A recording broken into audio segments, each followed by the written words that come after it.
Alhamdulillahilladzi hadana li hadza wa ma kunna linahtadiya laula an hadana Allah. Asyhadu an la ilaha illallah wahdahu la syarika lah wa asyhadu anna Muhammadan abduhu wa rasuluhu alladzi la nabiyya ba'dah. Allah Ta'ala fil Qur'anil Karim, a'udzu billahi minasyaitonir rajim. Inna nahnu nuhyil mauta wa naktubu ma qaddamu wa atharahum wa kullu syai'in ahsaynahu fi imamin mubin. Hadirin kaum muslimin rahimani wa rahimakumullah. Tidak terasa ibadah Ramadan 21 hari sudah meninggalkan kita semuanya. Tetapi yang perlu menjadi renungan buat kita semuanya adalah waktu semakin bertambah, maknanya berarti ajal kita semakin dekat. Dan usia kita ini memang sangat terbatas. Wajar kalau dulu ada salah seorang, Bashar bin Al-Haris, pernah mengatakan, marartu bi rajulin minal ubadi bil Basrah. Aku pernah lewat kepada seorang ahli ibadah di Basrah. Jadi beliau lewat satu hari kepada seorang ahli ibadah di Basrah. Wa huwa yabki. Ahli ibadah ini ketika itu sedang menangis. Jadi ketika beliau lewat, ahli ibadah ini sedang menangis. Akhirnya beliau penasaran bertanya, faqultu ma yubkika? Kira-kira apa yang menyebabkan kau menangis? Padahal orang ini ahli ibadah. Maka ahli ibadah di Basrah ini menjawab, abki ala ma farrattu min umri wa ala yaumin madha min ajali lam yatabayyan fihi amali. Yang membuat aku menangis itu adalah karena umur yang luput dariku dan hari yang berlalu dariku, ajalku semakin dekat dan aku tidak tahu dan aku belum jelas apakah amalku bertambah, apakah amalku diterima di sisi Allah atau tidak. Inilah yang membuat ahli ibadah di Basrah ini menangis.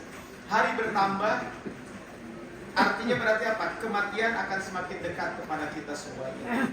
Semakin bertambah usia berarti sesungguhnya ajal kita semakin dekat. Dan tentu kehidupan kita di dunia ini hanya sementara dan sebentar lagi akan kita tinggalkan.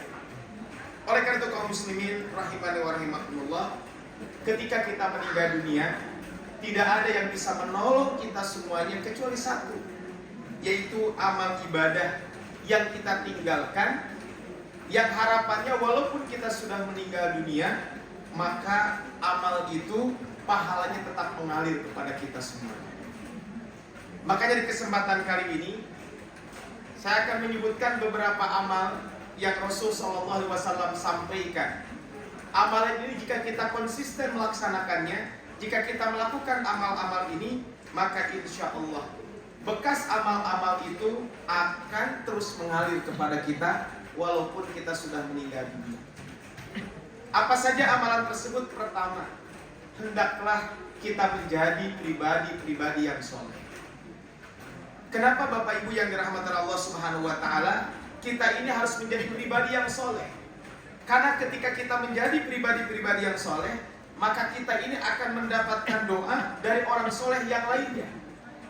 Jadi kalau kita menjadi orang soleh, kita akan selalu mendapatkan doa dari orang-orang soleh yang lainnya. Bahkan yang mendoakan kita bukan orang soleh saja, termasuk yang mendoakan kita ini adalah malaikat. Allah Subhanahu wa Ta'ala menyebutkan ya, di dalam Al-Quran, di dalam surat Al-Mu'min ya, di dalam surat Al-Mu'min atau surat Al-Mu'min ini kadang juga disebutkan di beberapa mushaf itu adalah surat Ghafir. Di dalam surat Al-Mu'min atau di dalam surat Ghafir ya, di ayat ke-7 sampai ayat 9 Allah Subhanahu wa Ta'ala mengingatkan kita. Tapi yang lebih pas kaitan dengan ini adalah di ayat ke-8. Rabbana, malaikat itu berdoa, wa adkhilhum jannati adnin. Ya Allah, masukkan mereka ke dalam surga Aden. Allati wa'adtahum, yang Engkau telah janjikan kepada mereka. Nah, di sini ada mengungkapkan wa man shalaha min abaihim wa azwajihim wa dzurriyyatihim. Yang masuk surga siapa? Orang-orang soleh tersebut. Kemudian siapa? Orang tuanya atau nenek moyangnya yang soleh, pasangannya pasangan yang soleh, dan anak keturunan yang soleh. Innaka antal azizul hakim. Inilah doa yang dipanjatkan oleh malaikat. Malaikat mendoakan, ya Allah masukkan mereka ke dalam surga. Yang dengan surga itu kemudian apa? Surga Aden yang kau janjikan kepada mereka. Dan ternyata yang masuk siapa? Orang-orang soleh dari nenek moyang mereka, orang-orang soleh dari pasangan mereka, termasuk juga adalah orang-orang soleh dari anak keturunan mereka. Ini doa malaikat. Di samping itu juga tadi disampaikan bahwa kalau kita menjadi orang-orang soleh, yang akan mendoakan kita ini adalah siapa? Orang-orang soleh yang lain. Salah satu doa yang mungkin kita semuanya selalu membaca doa ini, bahkan ini menjadi rukun di dalam sholat kita. Ketika kita tahiyat, minimal berarti kalau kita sholat fardu 5 waktu, kita tahiyat ini ada 9 tahiyat. Sholat subuh 1 karena memang cuma 2 rakaat. Selain subuh 2 tahiyat. Maka kita membaca doa, Assalamu alaina wa ala ibadillahis sholihin. Salam untuk kami dan juga untuk hamba-hamba Allah yang soleh. Dalam sebuah hadis riwayat Imam Bukhari dan Imam Muslim, Rasul menyampaikan, fa innakum idza qultumuha, jika kalian mengucapkan doa itu, asabat kulli abdin salihin fis sama'i wal ard, maka dengan doa itu akan tertuju kepada seluruh hamba-hamba Allah yang soleh, baik itu di muka bumi ataupun di langit. Bahkan dalam hadis lain Rasul secara khusus menyampaikan, siapa yang ingin mendapatkan doa tersebut, falyakun abdan sholiha, maka jadilah kalian menjadi orang-orang soleh. Wa illa, kalau kita tidak menjadi orang soleh, hurima hadzal fadlul adzim, kita tidak akan bisa mendapatkan karunia ini. Kaum muslimin rahimani wa rahimakumullah. Jadi inilah yang pertama yang harus kita lakukan. Kita menjadi pribadi-pribadi yang soleh. Ketika kita menjadi pribadi yang soleh, akan dapat doa dari malaikat, dan kita pun akan mendapatkan doa dari siapa? Dari orang-orang soleh yang lainnya ketika mereka melaksanakan sholat. Ini yang pertama. Yang kedua, kaum muslimin rahimahullah, kesolehan kita sebagai orang tua itu akan berpengaruh kepada kesolehan anak-anak kita. Kita ini kan selalu berdoa, Rabbana hablana min azwajina wa dzurriyyatina qurrata a'yun. Jadi ada qurrata a'yun. Di sini apa? Kita memohon anak keturunan kita menjadi cahaya mata. Nah, anak yang didoakan ini sesungguhnya inilah yang disebutkan oleh hadis Nabi SAW, bahwa setiap anak cucu Adam kalau meninggal dunia terputus amalnya kecuali 3 hal. Salah satunya adalah awwaladin sholihin yad'ulah, anak soleh yang selalu mendoakan orang tua. Dan ternyata kaum muslimin rahimani wa rahimakumullah, kesolehan seorang orang tua secara tidak langsung akan mempengaruhi kesolehan anak keturunan kita. Kita di hari Jumat dianjurkan membaca suratul Kahfi. Di dalam surat Al-Kahfi di ayat 82 disebutkan, wa ammal jidaru fakana li ghulamaini yatimaini fil madinah wa kana tahtahu kanzun lahuma. Adapun dinding rumah adalah kepunyaan 2 orang anak yatim di kota itu. Dan di bawah rumah tersebut, di situ ada harta benda simpanan bagi mereka berdua. Di ujung ayat Allah menyampaikan, wa kana abuhuma sholihan, dan ternyata harta ini akan terjaga terus. Salah satu sebabnya kenapa? Karena ternyata kedua orang tuanya adalah termasuk orang soleh. Makanya kata Al-Hafidz Ibnu Katsir ketika beliau menjelaskan ayat ini di dalam tafsirnya, kata beliau, ini jadi dalil bahwa laki-laki soleh akan membuat keturunan terjaga, termasuk juga mendapatkan berkah dari ibadah yang ia lakukan pada keturunannya di dunia dan di akhirat. Oleh orang soleh ini akan memberikan syafaat kepada keturunannya tadi. Ia pun akan mengangkat derajat mereka hingga sampai kepada derajat yang sama. Ini adalah yang kedua. Yang ketiga, kaum muslimin rahimani wa rahimakumullah, yang ketiga adalah hendaklah kita ini menjadi pelopor-pelopor kebaikan. Ini saya kira sangat penting. Kita sebagai orang tua, jadilah pelopor kebaikan untuk siapa? Untuk anak-anak kita. Kita sebagai warga masyarakat, jadilah kita pelopor kebaikan untuk apa? Untuk masyarakat di sekeliling kita. Ketika kita menjadi pelopor kebaikan ini, maka insya Allah ketika orang melakukan kebaikan-kebaikan itu, maka kita pun akan mendapatkan pahala yang sama. Bapak Ibu sering membaca surat Yasin, Inna nahnu nuhyil mauta, sesungguhnya kami menghidupkan orang yang telah mati, wa naktubu ma qaddamu wa atharuhum, dan kami mencatat atas apa yang mereka lakukan dan bekas-bekasnya. Kata para ulama, bekas ini maknanya dua. Yang pertama adalah langkah kita menuju masjid. Ini yang pertama. Jadi langkah kita menuju masjid itu adalah wa asarahu. Jadi itu akan dicatat sebagai langkah kita. Yang kedua adalah wa asarahu, itu adalah kebaikan yang kita lakukan. Kemudian kebaikan itu terus dilanjutkan oleh orang-orang setelah. Ya. Kaum muslimin rahimanarahimakumullah, saya beberapa tahun yang lalu saya ingat ketika masjid ini masih direnov. Tentu kan masjid bisa seperti ini banyak jasa orang-orang yang merenov ini. Tentu tidak ujug-ujug jadi seperti ini. Tentu ada proses dan lain sebagainya. Ketika masjid ini sudah jadi seperti ini, semuanya akan kebagian pahala, termasuk mungkin pendiri awal masjid ini yang ketika bangunannya belum seperti ini. Termasuk juga kalau ada kebaikan-kebaikan, jadilah kita menjadi pelopor-pelopor kebaikan. Saya sedikit cerita mungkin tentang almarhum ayah saya. Mudah-mudahan ini juga menjadi amal jariah untuk almarhum ayah saya. Jadi ayah saya itu wafat ketika saya usia 5 tahun. Jadi saya sebenarnya tidak tahu wajah ayah secara jelas.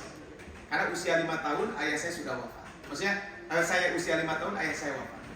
Ada satu hal yang menarik Bapak Ibu. Ini cerita dari almarhum ibu saya. Termasuk juga cerita dari kakak-kakak saya. Salah satu kebiasaan almarhum ayah saya itu adalah kalau sudah memasuki 10 hari terakhir, maka beliau itu memboyong seluruh anak-anak. Dan ayah saya ini anaknya cukup banyak. Anaknya ada 14. Jadi kalau itikaf sudah cukup Pak. Kalau tadi saya ngobrol di sini ada itikaf 40, kalau saya udah 15 sendiri. Kenapa? Ayah saya dengan ibu 2 tambah anaknya 14. Jadi sudah 16. Itu dulu Pak tahun 80-an. Belum ada listrik di kampung. Bahkan ayah saya ini cerita dari kakak dan ibu saya, itu sengaja bawa kompor ini Pak. Dulu masih kompornya kompor minyak. Nggak ada rice cooker boro-boro gitu, listrik juga nggak ada. Kemudian apa? Setelah itu anaknya diboyong. Bahkan setelah itu ibu saya juga sama. Ketika saya SD, saya ingat ibu saya itu kalau 10 hari terakhir itu selalu ngajak saya ke masjid. Ya kalau kakak-kakak yang lain kan sudah pada nikah. Yang sudah pada nikah mungkin dengan keluarganya masing-masing. Dan alhamdulillah Bapak Ibu yang Allah Subhanahu wa taala, dulu di masjid itu di kampung tempat kelahiran saya, itu ada kegiatan iktikaf. Ya. Mungkin dulu jarang ya iktikaf ya. Sekarang kalau di Kota Bandung subhanallah gitu ya. Di sini 1 juz. Mungkin kalau saya tahun ketika awal-awal di Kota Bandung pulang dari kuliah di Madinah dulu, masih jarang Pak yang iktikaf 1 juz. Mungkin hanya beberapa, sekarang sudah banyak. Di daerah sini aja banyak. Ada di sini, dan di yang saya tahu ya, di masjid ini ada di Gria Caraka, ada lagi di Al Muhajirin di belakang Borma, belakang Gria. Itu yang saya tahu. Tentu di masjid-masjid juga banyak. Nah dulu itu sangat jarang. Nah di masjid di kampung kami tempat kelahiran saya itu sampai hari ini alhamdulillah Pak, setiap 10 hari terakhir itu masyarakat selalu hadir di masjid, dan yang hadirnya bukan 10-20 bisa 100 lebih Pak. Dan mereka tidak ada yang pulang. Jadi kalau pulangnya adalah ba'da subuh. Jadi dari ba'da isya tarawih mungkin pulang sebentar, nanti setengah 9 atau jam 9 kumpul di masjid lagi. Mereka tadarus, ada mungkin kajian, membahas 1-2 ayat. Kemudian setelah itu apa? Setelah itu nanti mereka jam 3 sampai 4 sahur. Dari mana uang sahurnya? Dari masyarakat sekitar. Itu sampai hari ini berjalan. Walaupun memang hanya malam-malam ganjil saja. Dan itu berjalan Pak sudah ya puluhan tahun. Ya, saya dulu cerita saya itu adalah ketika saya masih kecil, saya ingat lupa lah diajak oleh orang tua saya. Inilah mungkin Bapak Ibu yang sekarang kita mumpung masih ada, apa yang bisa kita lakukan? Mari kita menjadi pelopor-pelopor kebaikan. Apa yang bisa dilakukan? Apapun. Itu satu pelajarannya. Yang kedua Bapak Ibu, sekarang PR buat kita. Saya, Bapak Ibu semuanya, anak-anak juga semua di sini yang sudah punya keluarga atau belum, pasti kita punya orang tua. Saya yakin di sini tidak ada Bapak Ibu yang tidak punya orang tua. Pasti punya orang tua. Baik yang masih hidup atau sudah meninggal. Nah sekarang PR-nya buat saya dan buat kita semuanya, kira-kira ada nggak kebiasaan baik orang tua kita yang belum kita lakukan? Kalau ada, mari kita lakukan. Dengan itu apa Bapak Ibu? Dengan itu, kalau kita melakukannya, apa yang bisa didapatkan? Orang tua kita tetap akan mendapatkan pahala itu. Dengan hadis Nabi SAW, man sanna sunnatan hasanah, siapa yang melakukan sunnah hasanah, artinya kebiasaan baik, fa umila biha ba'dahu, amal kebaikan itu dilaksanakan oleh orang setelahnya, kana lahu ajruhu, maka orang ini akan mendapatkan pahala, wa mislu ujurihim, dan seperti pahala orang yang melakukan tersebut, min ghairi ayyan kusumi ujuri syai'an, tanpa mengurangi pahala orang tersebut sedikit. Jadi PR-nya dua. Satu, kita semuanya mari kita menjadi pelopor kebaikan minimal di keluarga kita. Yang kedua adalah mari kita cari kebaikan-kebaikan yang biasa dilakukan oleh orang tua kita, mari kita lakukan. Bagian dari kita berbakti kepada kedua orang tua kita, baik masih ada ataupun sudah tidak ada. Yang terakhir, berhormat Allah Subhanahu wa taala, adalah ada juga yang terakhir, yang keempat adalah amal yang paling akan terus mengalir, itu adalah berbagai amalan yang manfaatnya luas untuk umat. Jadi ini lebih, kalau dalam bahasa sederhananya adalah ini aktivitas sosial, amal-amal sosial. Memang panjang, mungkin ada pembahasan khusus tentang ini, tapi saya akan sebutkan saja poin-poinnya. Rasul menyampaikan ada 7 amalan, yang amal ini kalau kita melakukannya ketika masih hidup, pahalanya akan terus mengalir kepada kita semuanya. Pertama, ilmu yang diajarkan dan disebarkan. Jadi ilmu yang kita ajarkan dan disebarkan. Termasuk mengajarkan ilmu adalah kalau ada orang ingin belajar, kita fasilitasi dia belajar. Kita tidak bisa mengajarkan sesuatu, fasilitasi orang untuk bisa belajar. Atau kita belikan buku dan lain sebagainya. Yang kedua, anak soleh yang ia tinggalkan. Tadi nyambung, kesolehan anak juga disadari atau tidak, secara tidak langsung akan berpengaruh juga dari kesolehan kita sebagai orang tua. Yang ketiga, mushaf yang diwakafkan. Jadi kita mewakafkan mushaf. Mungkin di kita banyak mushaf, tapi mungkin di daerah-daerah tertentu kekurangan mushaf. Yang keempat, masjid yang dibangun. Salah satunya masjid ini, siapapun yang pernah berkontribusi di masjid ini, baik ketika pembangunan yang lalu ataupun sampai hari ini, maka insya Allah pahalanya akan terus mengalir. Walaupun orang itu sudah wafat. Kalau tadi sempat ngobrol, katanya ada Allahyarham di sini Prof. Kasep Warlan, yang salah satu yang salah satunya gitu, banyak kan, bukan hanya beliau. Artinya insya Allah pahalanya akan terus mengalir kepada beliau.